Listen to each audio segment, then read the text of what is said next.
kita semua. Perkenalkan, kami dari STEMIC Jakarta, STI dan K, kelas 309. Kelompok 4 ingin memaparkan tentang Project Management untuk memenuhi tugas mata kuliah Teknik Riset Operasional dari dosen kami, yaitu Bapak Adityo Satyo B. Karno, SSI MTI. Materi yang akan kami sajikan ini kami ambil dari beberapa sumber, baik e-book, slide, jurnal, dan website.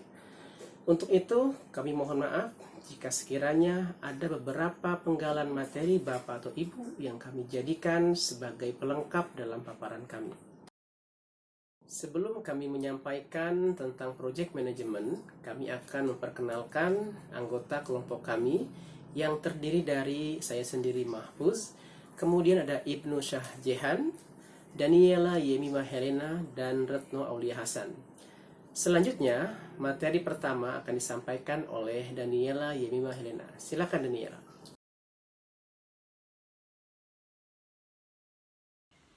Sebelum membahas mengenai project management atau manajemen proyek, kita perlu mengetahui pengertian project terlebih dahulu. Project menurut Cleland 1994, any undertaking that has definite final objective representing specific value to be used in the satisfaction of some need or desire. Maksudnya adalah setiap usaha yang memiliki tujuan akhir yang pasti, yang mewakili nilai-nilai spesifik yang akan digunakan untuk memenuhi beberapa kebutuhan atau keinginan. Definisi lain dari proyek menurut Project Management Institute sebagai berikut. A temporary endeavor undertaken to create a unique product or service. Artinya, suatu kegiatan temporer yang bisa dikerjakan untuk menghasilkan produk atau jasa yang unik sifatnya. Tapi apakah proyek itu? Proyek adalah kegiatan sementara yang berlangsung dalam jangka waktu tertentu yang dimaksudkan untuk melaksanakan tugas yang sasarannya telah digariskan dengan jelas. Proyek mempunyai suatu permulaan dan akhir yang melibatkan manusia untuk mencapai suatu tujuan spesifik dengan menggunakan parameter jadwal, biaya, dan kualitas. Sekarang kita akan membahas project management itu sendiri. Banyak definisi dari project management. Kami akan memaparkan 3 di antara pengertian dari project management. Pertama, pengertian project management dari Project Management Institute. Project management is the application of knowledge, skill, tools, and technique to project activities to meet project requirement. Manajemen proyek adalah penerapan pengetahuan, keterampilan, alat, dan teknik untuk kegiatan proyek memenuhi kebutuhan proyek. Yang berikutnya, pengertian project management dari Prince Project Management Methodology.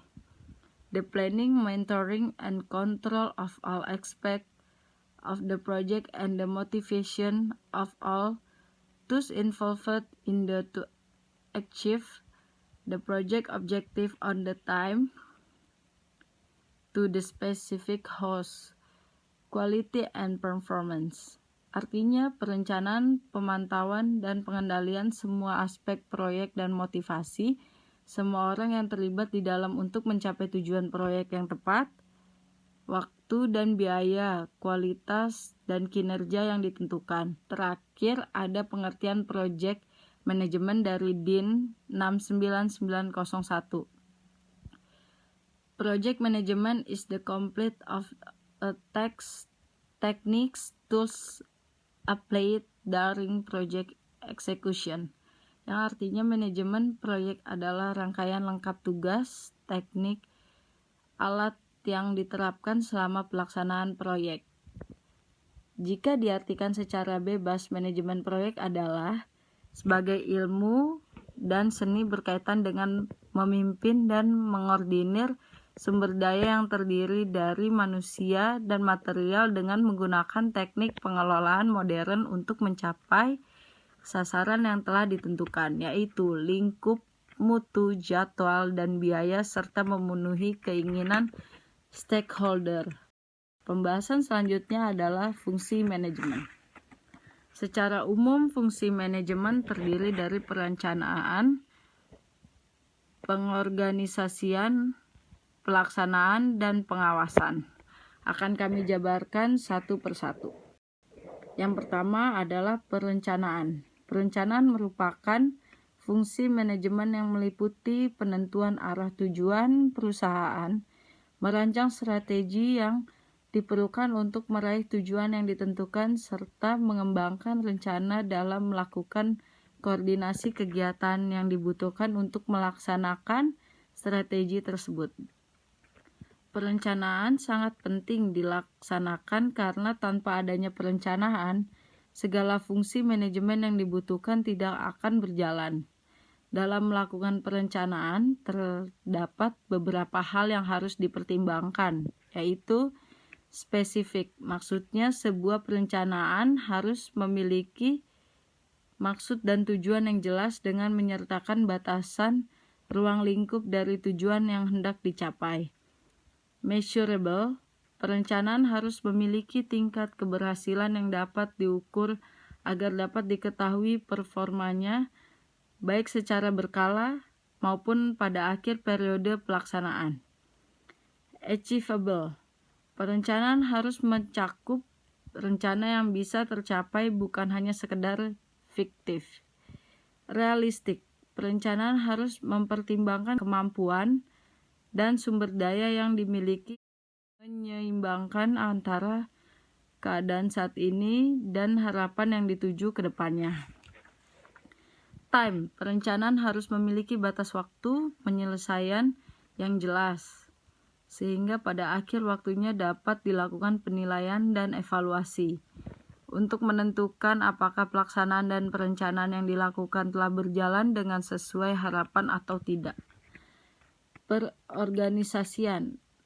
Perorganisasian adalah fungsi manajemen ketika seorang manajer menata struktur pekerjaan bagi masing-masing orang, seperti menentukan tugas yang harus dikerjakan, proses pengerjaan yang benar, serta menentukan siapa yang akan melakukan tugas tersebut pada perusahaan.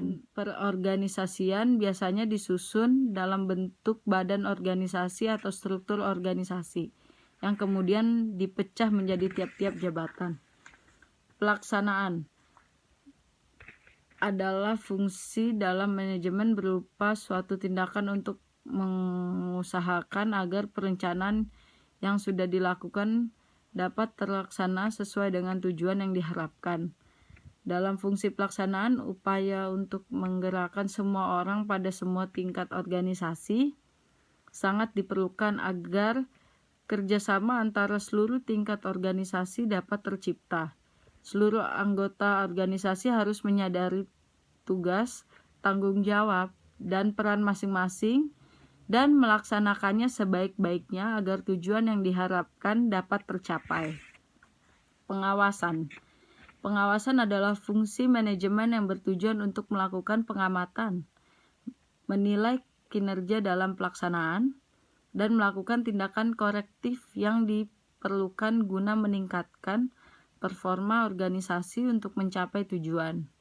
Pengawasan memiliki beberapa fungsi utama, diantaranya mencegah penyimpangan terhadap perencanaan, memperbaiki kesalahan dalam pelaksanaan, serta menindaknyalahgunaan kekuasaan dalam organisasi. Materi selanjutnya akan disampaikan oleh Retno Aulia Hasan.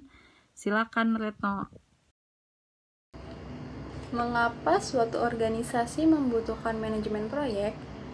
Karena manajemen proyek mengandung suatu metodologi yang bermanfaat untuk pengendalian yang lebih baik terhadap finansial, fisik, dan sumber daya manusia, hubungan dengan pelanggan yang makin baik, waktu pengembangan yang lebih singkat, biaya yang lebih rendah, kualitas yang lebih tinggi, dan reliabilitas yang meningkat, batas keuntungan yang lebih tinggi, produktivitas yang meningkat, koordinasi internal yang lebih baik, serta moral pekerja yang lebih tinggi. Pada slide ini, kami juga menampilkan hasil riset yang dilakukan di luar negeri tentang jenis industri apa saja yang telah menerapkan manajemen proyek. yang terwakili di dalam The Project Management Professional Association adalah 1. Industri telekomunikasi sebesar 10%, 2. Manajemen sistem sebesar 6%, 3. Konstruksi sebesar 7%, 4. Informasi teknologi sebesar 10%, 5. Software atau komputer sebesar 11%, 6. Dan industri lainnya dari berbagai bidang, termasuk perbankan, manufaktur, dan militer, yaitu sebesar 56%. Materi selanjutnya akan disampaikan oleh Ibnu Syahjehan. Silahkan Ibnu.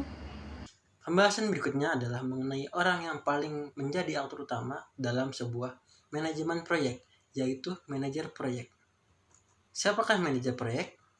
Menurut Project Management Institute atau PMI, manajer proyek adalah seseorang yang bertanggung jawab dalam mengurus sebuah proyek.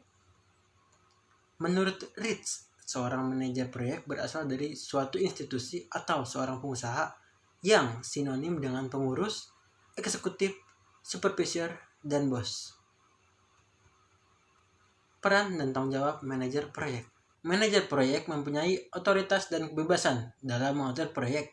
Manajer proyek bersama dengan tim manajemen proyek harus mengkoordinir dan mengarahkan alat penghubung teknis dan organisasi yang ada dalam proyek. Manajer proyek bersama dengan pemberi kuasa menyediakan sumber daya organisasi untuk merancang aktivitas proyek. Manajer proyek harus mengenali proyek dan ditugaskan sejak awal studi kelayakan. Manajer proyek harus selalu ditugaskan sebelum dimulai perencanaan proyek dilaksanakan dan lebih disukai yang sebelumnya telah banyak menyelesaikan proyek tersebut. Manajer proyek mempunyai tanggung jawab kepada sumber daya manusia untuk menerima dan melepas bawahannya, tergantung atas organisasi atau industri di mana mereka menjadi anggota. Peran dan tanggung jawab dari manajer proyek biasanya kritis pada kebanyakan proyek, tapi sangat berarti dalam penerapannya. Manajer proyek bertanggung jawab dalam membuat pelaporan rangkap kepada manajer fungsional dan timnya sendiri. Manajer proyek dan tim manajemen risiko memberi tanggapan kepada pemilik proyek terhadap risiko yang dilaporkan. Hal ini akan mengurangi efek yang tidak diantisipasi dan koreksi yang diperlukan untuk mengurangi risiko. Manajer proyek yang diusulkan harus bersertifikat proyek manajemen profesional atau PMP, atau yang diusulkan harus mempunyai dokumentasi pengalaman bekerja sebelumnya dalam proyek yang sama. Selanjutnya, apa saja keahlian khusus yang harus dimiliki oleh seorang manajer proyek? Yang pertama, Project Management Body of Knowledge, yaitu memiliki pengetahuan spesifik mengenai manajemen proyek yang overlap dengan pengetahuan manajemen secara umum. Yang kedua yaitu kemampuan interpersonal terdiri dari komunikasi efektif, kemampuan interpersonal, mempengaruhi organisasi, sikap seorang pemimpin, memiliki motivasi, mampu bernegosiasi dan mengatur konflik agar tidak merusak proyek, mampu mengatasi masalah. Yang ketiga, yaitu pengetahuan standar dan regulasi area aplikasi. Departemen-departemen fungsional menguasai elemen teknis, spesialisasi manajemen, kelompok industri menguasai standar dan regulasi. Yang keempat, yaitu pengetahuan umum manajemen. Manajemen keuangan dan akuntansi, pembelian dan pengadaan, penjualan dan pemasaran, kontrak dan hukum dagang, manufaktur dan distribusi, logistik dan rantai pasokan, strategi, taktik dan perencanaan operasi, memahami struktur organisasi, perilaku, administrasi personalia, kompensasi, manfaat, dan jalur karir, kesehatan dan praktek keselamatan, memahami teknologi informasi. Yang kelima, yaitu memahami lingkungan proyek, lingkungan budaya dan sosial, lingkungan internasional dan politik, lingkungan fisik. Materi selanjutnya akan disampaikan oleh Mahfuz. Silakan Mahfuz. Teknik manajemen proyek, PERT, dan CPM. Program Evaluation and Review Technique atau PERT dan The Critical Path Method atau CPM, keduanya dikembangkan pada sekitar tahun 1950-an untuk membantu manajer menjadwalkan, memantau, dan mengendalikan proyek besar dan kompleks. CPM hadir lebih dahulu pada tahun 1957 sebagai alat yang dikembangkan oleh J.A. Kelly of Remington dan M.R. Walker of DuPont untuk membantu dalam pembangunan dan pemeliharaan pabrik kimia di DuPont. Secara independen, PERT dikembangkan pada tahun 1958 oleh Bose, Allen, dan Hamilton untuk Angkatan Laut Amerika Serikat. Kerangka kerja dari PERT dan CPM. PERT atau Program Evaluation Review Technique adalah teknik manajemen proyek yang menggunakan 3 perkiraan waktu untuk tiap kegiatan. Sedangkan CPM atau Critical Path Method adalah teknik manajemen proyek yang menggunakan hanya 1 faktor waktu per kegiatan. Kerangka pemikiran PERT dan CPM mengikuti 6 langkah dasar, yaitu 1. Mendefinisikan proyek dan menyiapkan struktur pecahan. 2. Membangun hubungan antara kegiatan, memutuskan aktivitas mana yang harus dilakukan terlebih dahulu dan mana aktivitas yang mengikuti aktivitas lain. 3. Menggambarkan jaringan yang menghubungkan seluruh aktivitas. 4. Menetapkan perkiraan waktu dan atau biaya tiap-tiap kegiatan.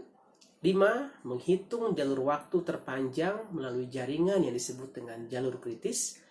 6. Menggunakan jaringan untuk membantu perencanaan, penjadwalan, pengawasan, dan pengendalian proyek. Dengan menggunakan PERT dan CPM, maka dapat membantu menjawab pertanyaan seperti ini. Pertama, kapan proyek selesai? 2. Mana kegiatan atau tugas yang kritis dalam proyek sehingga tidak boleh ditunda? 3. Mana kegiatan yang tidak kritis? 4. Berapa kemungkinan bahwa proyek akan diselesaikan pada waktu tertentu? 5. Pada waktu tertentu, apakah proyek masih tetap sesuai jadwal, terlambat, atau lebih cepat? 6. Pada waktu tertentu, apakah uang yang dibelanjakan sama, lebih sedikit atau lebih besar dari jumlah anggaran? 7. Apakah sumber daya cukup untuk menyelesaikan proyek tepat waktu? 8. Apakah ingin selesai lebih cepat? Mana jalan terbaik dengan biaya minimal? Sekian paparan yang dapat kami sampaikan.